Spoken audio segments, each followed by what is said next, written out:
അവരുടെ 5 വിക്കറ്റുകൾ നഷ്ടപ്പെട്ട് കഴിഞ്ഞാൽ വരുന്നത് ഗിൽക്രിസ്റ്റാണ്. എങ്ങനെയാണ് ഈ ടീമിനെ പരാജയപ്പെടുത്താനാവുക? തൻ്റെ അച്ഛൻ പഠിപ്പിച്ച ഒരു ഫിലോസഫി മാത്രമേ അയാൾക്കുണ്ടായിരുന്നുള്ളൂ. തൻ്റെ നേർക്ക് വരുന്ന പന്തുകൾ അടിച്ചകറ്റുക.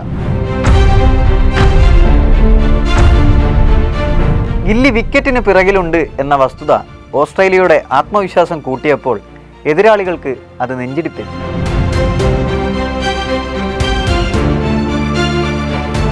എല്ലാവരും ഗിൽക്രിസ്റ്റിനെ പോലെ ആവാൻ മത്സരിച്ചു. കുറേ പേർ പകുതി വഴിയെത്തി. പക്ഷേ കളിച്ച ഫോർമാറ്റുകളിലെല്ലാം കിരീടം വെച്ച് വാഴാൻ മാത്രം ശേഷി അവർക്കുണ്ടായില്ല. കാരണം അവരാരും ഗില്ലിയെപ്പോലെ ഗില്ലിയായിരുന്നില്ല.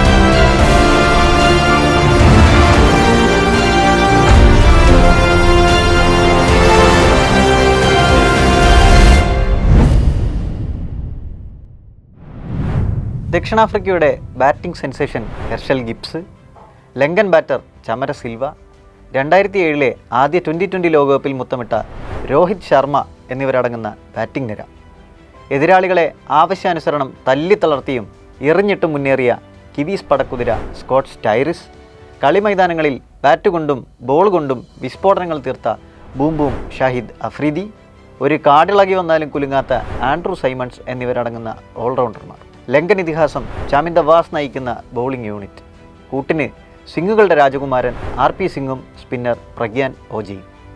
കടലാസിലെ കണക്കുകൾ നോക്കുമ്പോൾ കുട്ടി ക്രിക്കറ്റിൻ്റെ വേഗങ്ങളും ചലനങ്ങളും മനസ്സിലാക്കിയ ഏത് സാഹചര്യത്തിലും ആരെയും തോൽപ്പിക്കാൻ കഴിയുന്ന ഒരു ബൃഹത് സംഘമാണ് 2008 IPL സീസണിൽ VVS ലക്ഷ്മണ് നയിക്കാൻ കിട്ടിയത്.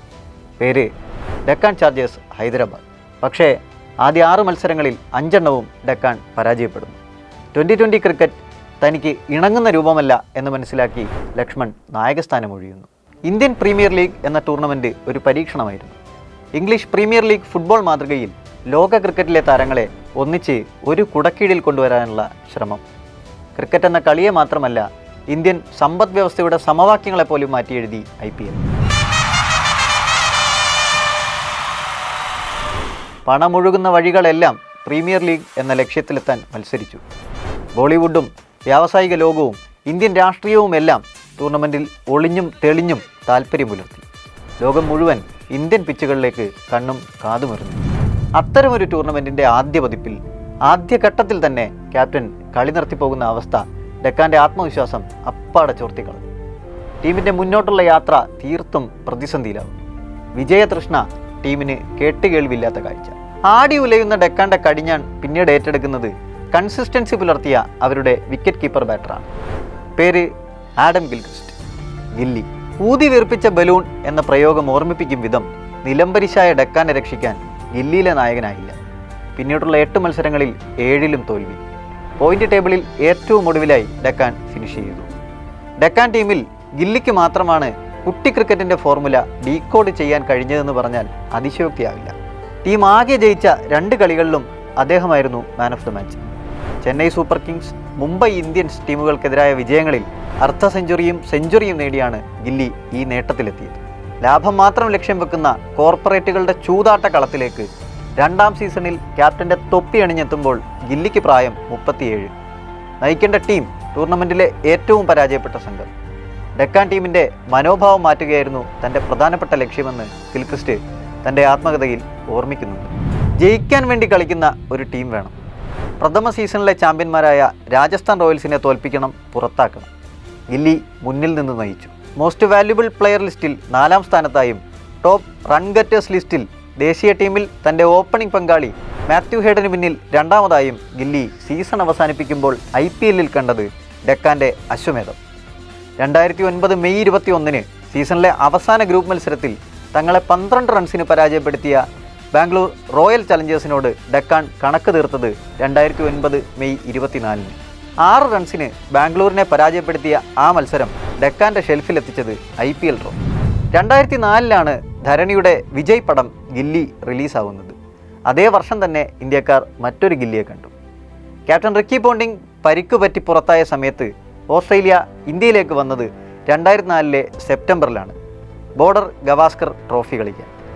1996 ആരംഭിച്ച സീരീസിൽ ഇന്ത്യയെ ഇന്ത്യൻ മണ്ണിൽ തോൽപ്പിച്ച് പരമ്പരയടിക്കാൻ ഓസീസിന് കഴിഞ്ഞിരുന്നില്ല. 2004 ഒക്ടോബറിൽ നടന്ന 3 ടെസ്റ്റുകളിൽ ഓസ്ട്രേലിയയെ നയിച്ചത് ആഡം ഗിൽക്രിസ്റ്റ്. പക്ഷേ ഗില്ലി ചരിത്രം തിരുത്തി എഴുതി. നയിച്ച 3 മത്സരങ്ങളിൽ 2 ഓസ്ട്രേലിയ ജയിച്ചു, 1 സമനില. മടങ്ങിയെത്തിയ പോണ്ടിംഗ് നയിച്ച 4ാം മത്സരം ടീം പരാജയപ്പെട്ടെങ്കിലും ടൂർണമെൻറ്റിൻ്റെ ചരിത്രത്തിൽ ആദ്യമായി സ്വന്തം മണ്ണിൽ ഇന്ത്യക്ക് പരമ്പര നഷ്ടപ്പെട്ടു. 1999 ഗില്ലി ടെസ്റ്റ് കരിയർ ആരംഭിക്കുന്നത്. പാകിസ്ഥാനെതിരെ ഓസ്ട്രേലിയയിൽ നടന്ന സീരീസിലെ 2ാം ടെസ്റ്റിൽ 369 റൺസ് വിജയലക്ഷ്യത്തിലേക്ക് ബാറ്റ് വീശിയ ഓസീസിന് 126 റൺസിൽ 5 വിക്കറ്റ് നഷ്ടപ്പെട്ടു. ക്രീസിലുള്ളത് ജസ്റ്റിൻ ലാംഗർ. പുതിയ ബാറ്ററായി എത്തുന്നത് കരിയറിലെ 2ാം മത്സരം മാത്രം കളിക്കുന്ന ഗിൽക്രിസ്റ്റ്. ഷക്ലൈൻ മുസ്താഖ്, വസീം അക്രം, വഖാർ യൂനിസ്, ഷൊയ്ബ് അക്തർ തുടങ്ങിയ കരുത്തർക്കെതിരെ 4ാം ദിവസം പിടിച്ചു നിന്ന് 5ാം ദിവസത്തെ മഴയ്ക്കായി പ്രാർത്ഥിക്കുകയായിരുന്നു ലാംഗർ. വിജയം അതീവ ദൂരത്ത്. സ്വന്തം മണ്ണിലെ പരാജയം ഓസീസിന് ചിന്തിക്കാൻ കൂടിയാവില്ല. സമനില മാത്രമേ ലാംഗറുടെയും ഓസ്ട്രേലിയയുടെയും മനസ്സിലുള്ളൂ. ലാംഗർ അത് ഗില്ലിയോട് പറയുകയും ചെയ്തു. പക്ഷേ ഗിൽക്രിസ്റ്റ് നിർഭയനായിരുന്നു. അദ്ദേഹം ബാറ്റിൽ നിന്ന് ഒരു കൊടുങ്കാറ്റിനെ തുറന്നുവിട്ടു. ഷക്ലൈനെതിരെ സ്വീപ്പ് ഷോട്ട് ബൗണ്ടറികളുടെ പരമ്പര. അക്തറും അസർ മഹ്മൂദും അക്രവും യൂനുസുമെല്ലാം ബൗണ്ടറികളിൽ നിന്ന് പന്ത് പെറുക്കിയെറിഞ്ഞു. 72 പന്തിൽ 50, 110 പന്തിൽ സെഞ്ചുറി. കളി അവസാനിക്കുമ്പോൾ ഗില്ലി 163 പന്തിൽ 149 നോട്ട് ഔട്ട്. ഓസീസ് ടെസ്റ്റ് ജയിച്ചു. ഓസ്ട്രേലിയൻ ക്രിക്കറ്റിൻ്റെ അപ്രോച്ച് ആകെ മാറ്റിമറിച്ച ഒരു ഇന്നിങ്സ് ആയിരുന്നു അത്. അതേ സീസണിൽ സ്റ്റീവോയുടെ ക്യാപ്റ്റൻസിയിൽ ഓസ്ട്രേലിയ തുടർച്ചയായ 16 മത്സരങ്ങൾ ജയിക്കുന്നുണ്ട്. ഗില്ലി ഇമ്പാക്റ്റ്. ശേഷം വരുന്ന പോണ്ടിങ്ങിൻ്റെ വിജയദാഹമുള്ള ഓസീസ് പടയിലും ഗില്ലി അവിഭാജ്യ ഘടകമായി. ക്രിക്കറ്റിൻ്റെ ചരിത്രത്തിൽ ആഡം ഗിൽക്രിസ്റ്റിന് തൻ്റേതായ ഒരിടമുണ്ട്.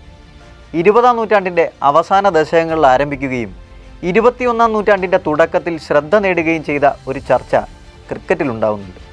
ടെസ്റ്റ് ക്രിക്കറ്റ് എന്ന ക്രിക്കറ്റിൻ്റെ ഏറ്റവും പരമോന്നതമായ രൂപത്തെ മുൻനിർത്തി വിക്കറ്റ് കീപ്പർ എന്ന പൊസിഷനെ ഊന്നി ഒരു വിക്കറ്റ് കീപ്പർ ആരായിരിക്കണം എന്ന ചോദ്യത്തിന് ഉത്തരം തേടുകയായിരുന്നു ആ ചർച്ചകൾ. വിക്കറ്റിന് പിന്നിൽ നിൽക്കുക എന്ന ജോലി മാത്രമാണ് കീപ്പറുടെ പണിയെങ്കിൽ Ian Healy, Rod Marsh, Jeff Dujon മുതലായ കീപ്പർമാർ അത് മനോഹരമായി നിർവഹിച്ചിരുന്നു. ഹീലി വിരമിക്കുന്നതോടെ ഓസീസ് ടീമിലെത്തിയ ഗില്ലി കീപ്പർ എന്ന പൊസിഷൻ ഒരു പരിമിതിയായി കണ്ടു. വിക്കറ്റിന് പിറകിൽ ടീമിൻ്റെ സുരക്ഷിത കവചമായി നിൽക്കുന്ന ഒരാൾ മാത്രമായി വിക്കറ്റ് കീപ്പർമാർ തങ്ങളുടെ സ്വത്വം പരിമിതപ്പെടുത്തിയപ്പോൾ അതിനെ തച്ചു തകർത്തു ഗില്ലി. തൻ്റെ അച്ഛൻ പഠിപ്പിച്ച ഒരു ഫിലോസഫി മാത്രമേ അയാൾക്കുണ്ടായിരുന്നുള്ളൂ: തൻ്റെ നേർക്ക് വരുന്ന പന്തുകൾ അടിച്ചകറ്റുക. അങ്ങനെ ടെസ്റ്റ് ക്രിക്കറ്റിൽ ഏകദിന ശൈലിയിൽ ബാറ്റ് ചെയ്യുന്ന ഒരു ബാറ്ററെ ഗില്ലിയിലൂടെ ലോകം പരിചയപ്പെട്ടു. അതോടെ ഒരു കീപ്പർ എന്നാൽ ഒരു സ്പെഷ്യലിസ്റ്റ് ബാറ്ററുടെ റോൾ കൂടി ചെയ്യേണ്ട അവസ്ഥ വന്നു. അഥവാ കീപ്പർക്ക് കീപ്പിംഗ് എബിലിറ്റി മാത്രം പോരാ, ബാറ്റിംഗ് എബിലിറ്റി കൂടി വേണം എന്ന്. ഗൗരവ് കപൂറുമായുള്ള ഒരു അഭിമുഖത്തിൽ താൻ കളിച്ചിരുന്ന കാലത്തെ ഏറ്റവും പ്രയാസമേറിയ ടെസ്റ്റ് ടീമായി ഗാംഗുലി ഓർത്തെടുക്കുന്നത് ഓസ്ട്രേലിയയാണ്. അതിൽ ഗിൽക്രിസ്റ്റിൻ്റെ പങ്ക് അദ്ദേഹം സൂചിപ്പിക്കുന്നു. അവരുടെ 5 വിക്കറ്റുകൾ നഷ്ടപ്പെട്ട് കഴിഞ്ഞാൽ വരുന്നത് ഗിൽക്രിസ്റ്റാണ്. എങ്ങനെയാണ് ഈ ടീമിനെ പരാജയപ്പെടുത്താനാവുക? ടെസ്റ്റിൽ 7ാം നമ്പറിൽ ബാറ്റ് ചെയ്യുന്ന ഗില്ലി ഏകദിനങ്ങളിൽ ഓസ്ട്രേലിയയുടെ ഓപ്പണറായിരുന്നു. ടീമിന് സ്ഫോടനാത്മകമായ തുടക്കം നൽകുക എന്ന പണി അതിമനോഹരമായി ഗില്ലി നടപ്പാക്കി. അതിലെ ഏറ്റവും ഫലപ്രാപ്തിയുള്ള ഇന്നിങ്സുകൾ പിറന്നത് ICC ഏകദിന ലോകകപ്പ് ഫൈനലുകളിലാണ്. 1999, 2003, 2007 ഫൈനലുകളിലാണ് ഗില്ലി കളിച്ചത്. 3ലും ഓസീസ് വിജയിച്ചു. 1999 പാകിസ്ഥാനെതിരെ 36 പന്തിൽ 54, 2003 ഇന്ത്യക്കെതിരെ 48 പന്തിൽ 57, 2007 ലങ്കയ്ക്കെതിരെ 104 പന്തിൽ 149. ഗില്ലി വന്ന, അടിച്ച, ജയിച്ച, റിപ്പീറ്റ്. ആഡം ഗിൽക്രിസ്റ്റ് എന്ന സ്ഫോടനാത്മക ബാറ്ററുടെ മായാജാലങ്ങളിൽ മതിമറക്കുന്ന ഘട്ടത്തിൽ വിക്കറ്റ് കീപ്പർ എന്ന നിലയിൽ അദ്ദേഹം പുലർത്തിയ മികവ് കൂടി പരിശോധിക്കേണ്ടതുണ്ട്. 96 ടെസ്റ്റ് മത്സരങ്ങളിൽ നിന്ന് 377 ക്യാച്ചുകളും 37 സ്റ്റംപിങ്ങുകളും അടക്കം 414 പുറത്താക്കലുകളിൽ പങ്കാളിയായി ലോക റെക്കോർഡ് കുറിച്ചാണ് ഗില്ലി വിരമിക്കുന്നത്. 394 ക്യാച്ചുകളും 19 സ്റ്റംപിങ്ങുകളും അടക്കം 413 വിക്കറ്റുകളിൽ പങ്കാളിയായിരുന്ന മാർക്ക് ബൗച്ചറിൽ നിന്നുമാണ് ഗില്ലി ആ റെക്കോർഡ് പിടിച്ചെടുക്കുന്നത്. ബൗച്ചർ അപ്പോഴേക്കും 109 ടെസ്റ്റ് മത്സരങ്ങൾ കളിച്ചിരുന്നു. ആകെ 147 മത്സരങ്ങൾ കളിച്ച ബൗച്ചർ തൻ്റെ പട്ടികയിൽ 555 ഇരകളെ ചേർത്താണ് മടങ്ങിയത്. എങ്കിലും ഡിസ്മിസൽസ് പെർ ഇന്നിങ്സ് കണക്കാക്കുമ്പോൾ ഗില്ലി എതിരാളികളെക്കാൾ ബഹുദൂരം മുന്നിലാണ്. ഏകദിനത്തിലും സ്ഥിതി മറ്റൊന്നല്ല. 287 മത്സരങ്ങളിലെ 281 ഇന്നിങ്സുകളിൽ കീപ്പിംഗ് ഗ്ലൗ ധരിച്ച ഗില്ലി 417 ക്യാച്ചുകളും 55 സ്റ്റംപിങ്ങുകളും അടക്കം 472 പുറത്താക്കലുകളിൽ പങ്കാളിയായി. വിരമിക്കുമ്പോൾ ഏകദിനത്തിലും ലോക റെക്കോർഡ്. 117 മത്സരങ്ങളും 102 ഇന്നിങ്സുകളും അധികം കളിച്ച സംഘക്കാരുടെ വകയിൽ 482 പുറത്താക്കലുകൾ. ഗില്ലിയേക്കാൾ 10 എണ്ണം മാത്രം കൂടുതൽ. ഡിസ്മിസൽസ് പെർ ഇന്നിങ്സ് കണക്കിൽ ഗില്ലി അസ്പർശ്യനാണ്. കണക്കുകൾ കള്ളം പറയില്ല എന്നൊരു നാട്ടുപറച്ചിലുണ്ട്. ക്രിക്കറ്റിൽ എല്ലായ്പ്പോഴും അതങ്ങനെയല്ല. കണക്കുകൾ പലപ്പോഴും വസ്തുതകളെ മറച്ചുപിടിക്കും. ഒരു കളിക്കാരൻ കളിയിലുണ്ടാക്കുന്ന ഇമ്പാക്റ്റ് കണക്കുകൾക്ക് അതീതമാണ്. എങ്കിലും കണക്കുകൾ ഗില്ലിയോട് നീതി പുലർത്തും. ഗില്ലി വിക്കറ്റിന് പിറകിലുണ്ട് എന്ന വസ്തുത ഓസ്ട്രേലിയയുടെ ആത്മവിശ്വാസം കൂട്ടിയപ്പോൾ എതിരാളികൾക്ക് അത് നെഞ്ചിടിപ്പറ്റി. ബാറ്റർക്ക് സംഭവിക്കുന്ന ഒരു ചെറിയ പിഴവ്, ഡിഫെൻഡ് ചെയ്യുമ്പോഴോ ഷോട്ടിന് ശ്രമിക്കുമ്പോഴോ വന്നുപോകുന്ന ഒരു എഡ്ജ്, ആ മത്സരത്തിൽ നിന്ന് അയാളെ പൂർണ്ണമായും പുറത്താക്കാൻ പാകത്തിന് ഗിൽക്രിസ്റ്റ് മാറ്റിയെടുക്കുന്ന കാഴ്ച പതിവായി. പന്തുകൾ അക്ഷരാർത്ഥത്തിൽ പറന്നുപിടിച്ചു. ഷോൺ ടൈറ്റിൻ്റെ തീ പാറുന്നൊരു ബൗൺസർ ജാമി ഹൗവിൻ്റെ ബാറ്റിൽ ഉരുമ്മി ഡീപ്പ് ലെഗിലെ ബൗണ്ടറി തേടുന്ന നിമിഷം അയാൾ ഉയർന്ന് ചാടി പന്തിനെ തൊട്ട് തൻ്റെ ബാലൻസ് വീണ്ടെടുത്ത് പിറകിലേക്ക് തിരിഞ്ഞ് ശ്രമപ്പെട്ട് തൻ്റെ ഇടം കൈയിൽ ഒതുക്കുന്നുണ്ട്. ബൗണ്ടറിയിലേക്കുള്ള വഴി തേടിയ ഒരു എഡ്ജ് ബാറ്റർക്ക് പവലിയനിലേക്കുള്ള വഴി തുറക്കുന്ന കാഴ്ച. ആരൊക്കെ വന്നുപോയാലും താരതമ്യം തന്നോട് മാത്രമെന്നുറപ്പിക്കാൻ കഴിയുന്ന ഗിൽക്രിസ്റ്റിൻ്റെ ലെഗസി ഇത്തരം ചില ഇമ്പാക്റ്റ്ഫുൾ സ്റ്റീലിങ്ങുകൾ കൂടി ചേർന്നതാണ്. അതുകൊണ്ട് തന്നെ ഗില്ലിയോടുള്ള താരതമ്യം പിന്മുറക്കാർക്ക് ചുമക്കാവുന്നതിലും വലിയ ഭാരമായി നിൽക്കും. ജെന്റിൽമെൻസ് ഗെയിം എന്നു പേരുള്ള ക്രിക്കറ്റിൽ ഗിൽക്രിസ്റ്റിനെ പോലെ ജെന്റിലായ കളിക്കാർ വിരളം, വിശേഷിച്ചും ഓസ്ട്രേലിയൻ ടീമിൽ. അവരെ സംബന്ധിച്ച് തെറിക്കുത്തരം മുറിപ്പത്തലാണ്. കൂട്ടത്തിൽ ഒരാളെ തൊട്ടാൽ ഒന്നിച്ചടിക്കാനിറങ്ങുന്ന ടീമാണ്. സ്ലഡ്ജിങ് അവർക്ക് രക്തത്തിലുള്ളതാണ്. അണ്ടർആം ബൗളിംഗ്, പന്ത് ചുരണ്ടൽ വിവാദം പോലുള്ളവ അതിൻ്റെ തുടർച്ചയിലാണ് സംഭവിക്കുന്നത്. എന്നാൽ ഗില്ലി അവിടെയും വ്യത്യസ്തനാണ്. മാന്യൻ, കളിയുടെ സമ്മർദ്ദത്തിൻ്റെ മൂർധന്യത്തിൽ പോലും സൗമ്യൻ.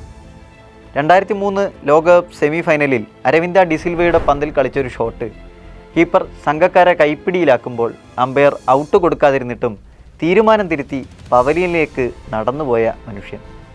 ഗില്ലിയോട് സ്നേഹം തോന്നാൻ, വെറുപ്പ് ഒട്ടുമേ തോന്നാതിരിക്കാൻ ഇങ്ങനെയും ചില മുഹൂർത്തങ്ങളുണ്ട്. 2008 ജനുവരിയിൽ ഇന്ത്യയുടെ ഓസീസ് പര്യടനത്തിനിടയിലാണ് ഗില്ലി ടെസ്റ്റ് ക്രിക്കറ്റ് മതിയാക്കുന്നത്. ഫെബ്രുവരിയിൽ 2020 നിന്നും മാർച്ചിൽ ഏകദിനത്തിൽ നിന്നും വിരമിച്ചു. ശേഷം ലിസ്റ്റ് എ ക്രിക്കറ്റും ഫ്രാഞ്ചൈസി ക്രിക്കറ്റും മാത്രം കളിച്ചു. 2014 മെയ് 18 മുംബൈ ഇന്ത്യൻസിനെതിരെ കിങ്സ് 11 പഞ്ചാബിൻ്റെ നായകനായി ആദ്യമായും അവസാനമായും എറിഞ്ഞ പന്തിൽ വിക്കറ്റ് നേടി ഗംഗൻ സ്റ്റൈൽ ഡാൻസും കളിച്ച് ഗില്ലി ക്രീസ് വിട്ടു. കളി അവസാനിപ്പിക്കുമ്പോൾ ഗില്ലിയുടെ തുടർച്ചയിൽ ഒട്ടേറെ കളിക്കാരുണ്ടായി. ന്യൂസിലാൻഡിന് ഒരു ബ്രണ്ടൻ മക്കല്ലവും, ഇന്ത്യക്ക് ഒരു ധോണിയും, ലങ്കയ്ക്ക് ഒരു സംഘക്കാരെയും, ദക്ഷിണാഫ്രിക്കയ്ക്ക് ഒരു ഡീകോക്കും, വിൻഡീസിന് ഒരു രാംദിനുമുണ്ടായി. ഗില്ലിയുടെ സമകാലീനനായ മാർക്ക് ബൗച്ചർ ഒരു പരിധിവരെ ഗില്ലിയോട് മുട്ടാൻ നോക്കി. അപ്പോഴും ഗില്ലിയെ മറികടക്കാനായില്ല. എല്ലാവരും ഗിൽക്രിസ്റ്റിനെ പോലെ ആവാൻ മത്സരിച്ചു. കുറേ പേർ പകുതി വഴിയെത്തി. പക്ഷേ കളിച്ച ഫോർമാറ്റുകളിലെല്ലാം കിരീടം വെച്ച് വാഴാൻ മാത്രം ശേഷി അവർക്കുണ്ടായില്ല.